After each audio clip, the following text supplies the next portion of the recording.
क्या आपने कभी सोचा है कि दुनिया में एक ऐसा वायरस भी मौजूद है जिसकी मौत की दर 50 से 80% तक हो सकती है और जो बहुत तेजी से इंसान के दिमाग पर हमला करके उसकी जान ले सकता है। आज हम जिस बीमारी के बारे में बात करने जा रहे हैं उसका नाम है निपा वायरस। यह कोई आम वायरल बुखार नहीं, बल्कि एक बेहद खतरनाक और जानलेवा संक्रमण है। निपा वायरस की पहचान सबसे पहली बार 1998 में मलेशिया में हुई थी, जब अचानक सुअरों और इंसानों में एक साथ अजीब बीमारी फैलने लगी और जांच में पता चला कि इसके पीछे एक नया वायरस जिम्मेदार है। निपा वायरस को जूनोटिक वायरस कहा जाता है, यानी यह वायरस जानवरों से इंसानों में फैलता है और इसका सबसे बड़ा प्राकृतिक स्रोत फल खाने वाले चमगादड़ होते हैं, जिन्हें फ्रूट बैट्स या प्टेरोपस बैट्स कहा जाता है। ये चमगादड़ आमतौर पर पेड़ों पर लगे फलों को खाते हैं और खाते समय उन फलों पर अपनी लार, पेशाब या मल छोड़ देते हैं। जब वही फल इंसान बिना धोए या ठीक से साफ किए खा लेता है तो नीपा वायरस शरीर में प्रवेश कर सकता है। इसके अलावा कई बार संक्रमित जानवर जैसे सुअर, घोड़े या अन्य पालतू जानवर भी इस वायरस के फैलने का कारण बन सकते हैं, खासकर ग्रामीण इलाकों में जहां जानवर और इंसान एक ही जगह पर रहते हैं। वहां इसका खतरा और भी ज्यादा बढ़ जाता है। निपा वायरस के फैलने का तीसरा और सबसे खतरनाक तरीका है इंसान से इंसान में संक्रमण। अगर कोई व्यक्ति निपा वायरस से संक्रमित है और उसके संपर्क में दूसरा व्यक्ति आता है तो उसकी खांसी, छींक, लार, नाक के स्राव, उल्टी या शरीर के अन्य तरल पदार्थों के जरिए यह वायरस तेजी से फैल सकता है। अस्पतालों में मरीज की देखभाल करते समय डॉक्टरों और नर्सों को सबसे ज्यादा सावधानी बरतनी पड़ती है, क्योंकि वहां संक्रमण फैलने का जोखिम बहुत ज्यादा होता है। निपा वायरस के लक्षण शुरुआत में बिल्कुल सामान्य वायरल बुखार जैसे लगते हैं, जिससे लोग इसे पहचान नहीं पाते। शुरुआती लक्षणों में तेज बुखार, सिरदर्द, बदन दर्द, कमजोरी, थकान, गले में दर्द, खांसी, मतली, उल्टी, पेट दर्द और दस्त शामिल हो सकते हैं। कई बार मरीज को आंखों के पीछे दर्द और मांसपेशियों में जकड़न भी महसूस होती है। यही वजह है कि लोग इसे आम फ्लू या वायरल समझकर घर पर ही आराम करने लगते हैं। लेकिन यही सबसे बड़ी गलती साबित हो सकती है, क्योंकि जैसे जैसे निपा वायरस शरीर में फैलता है, यह सीधे दिमाग पर हमला करना शुरू कर देता है और एंसेफेलाइटिस यानी दिमाग में सूजन पैदा कर देता है। इस स्टेज पर मरीज की हालत तेजी से बिगड़ने लगती है और गंभीर लक्षण सामने आने लगते हैं, जिनमें चक्कर आना, भ्रम की स्थिति, बोलने में दिक्कत, चलने में लड़खड़ाहट, बेहोशी, दौरे पड़ना, आंखों के सामने अंधेरा छाना और सांस लेने में परेशानी शामिल है। कई मरीज कुछ ही घंटों में कोमा में चले जाते हैं और अगर समय रहते सही इलाज न मिले तो मरीज की मौत भी हो सकती है।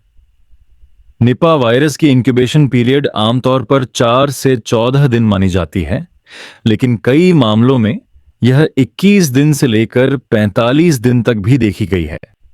इसका मतलब यह है कि कोई व्यक्ति संक्रमित होने के बाद कई दिनों तक बिल्कुल ठीक दिख सकता है, लेकिन अंदर ही अंदर वायरस शरीर में बढ़ता रहता है और इस दौरान वह व्यक्ति अनजाने में दूसरों को भी संक्रमित तो कर सकता है। यही कारण है कि निपा वायरस को कंट्रोल करना बहुत मुश्किल हो जाता है। निपा वायरस की पहचान के लिए सामान्य ब्लड टेस्ट पर्याप्त नहीं होते, क्योंकि यह कोई आम बैक्टीरियल या वायरल संक्रमण नहीं है, बल्कि इसके लिए विशेष और एडवांस्ड जांच की जरूरत होती है। सबसे अहम जांच है RT-PCR टेस्ट, जिसके जरिए वायरस के RNA की पहचान की जाती है और यह टेस्ट ब्लड सैंपल, गले या नाक के स्वैब, पेशाब या सेरिब्रोस्पाइनल फ्लूइड यानी रीढ़ की हड्डी के तरल पदार्थ से किया जा सकता है। इसके अलावा एलाइसा टेस्ट भी किया जाता है, जिससे शरीर में निपा वायरस के खिलाफ बनी एंटीबॉडीज की जांच होती है और यह पता लगाया जाता है कि व्यक्ति को हाल ही में या पहले कभी संक्रमण हुआ है या नहीं।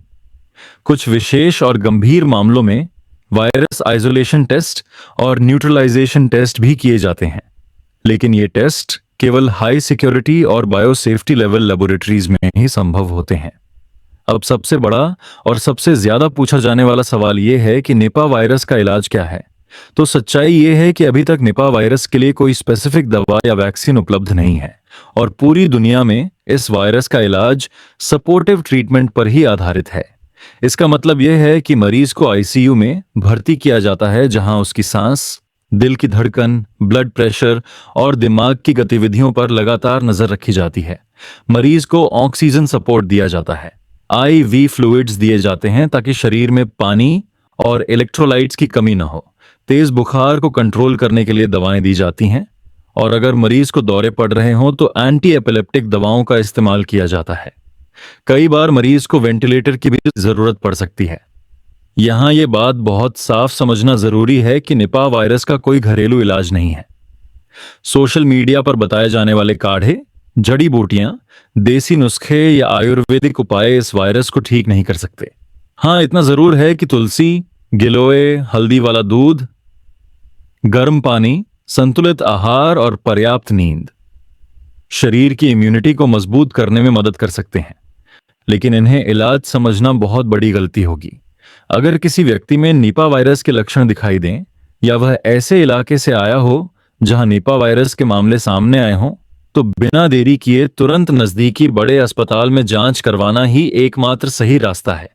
निपा वायरस से बचाव ही इसका सबसे बड़ा इलाज है, इसलिए हमेशा कटे हुए या जमीन पर गिरे फल खाने से बचें। फल को अच्छी तरह धोकर ही खाएं। खुले में रखा खजूर का रस या जूस बिल्कुल न पिएं। चमगादड़ों के संपर्क में आने से बचें। अगर किसी इलाके में निपा वायरस फैलने की खबर हो तो वहां भीड़ से दूरी बनाए रखें। मास्क का इस्तेमाल करें और हाथों को बार बार साबुन या सैनिटाइजर से साफ करें। स्वास्थ्य कर्मियों को मरीज की देखभाल करते समय पीपीई किट का इस्तेमाल जरूर करना चाहिए, क्योंकि निपा वायरस की मृत्यु दर बहुत ज्यादा होती है, और यही वजह है कि वर्ल्ड हेल्थ ऑर्गेनाइजेशन यानी WHO ने इसे प्रायोरिटी डिजीज की सूची में शामिल किया है। अंत में यही कहना चाहूंगा कि निपा वायरस कोई डराने वाली अफवाह नहीं, बल्कि एक वास्तविक और गंभीर बीमारी है जिसे हल्के में लेना जानलेवा साबित हो सकता है। सही जानकारी, समय पर पहचान, उचित जांच और तुरंत मेडिकल ट्रीटमेंट ही इस बीमारी से बचने का एकमात्र तरीका है। अगर आपको यह जानकारी उपयोगी लगी हो तो वीडियो को लाइक जरूर करें। ऐसी ही सच्ची और भरोसेमंद मेडिकल जानकारी के लिए चैनल को सब्सक्राइब करें, और इस वीडियो को अपने परिवार, दोस्तों और खासकर ग्रामीण इलाकों में रहने वाले लोगों के साथ शेयर करें, क्योंकि सही समय पर दी गई सही जानकारी किसी की जान बचा सकती है। मैं हूं डॉक्टर दलजीत ऑफिशियल, और मिलते हैं अगले हेल्थ अवेयरनेस वीडियो में। धन्यवाद।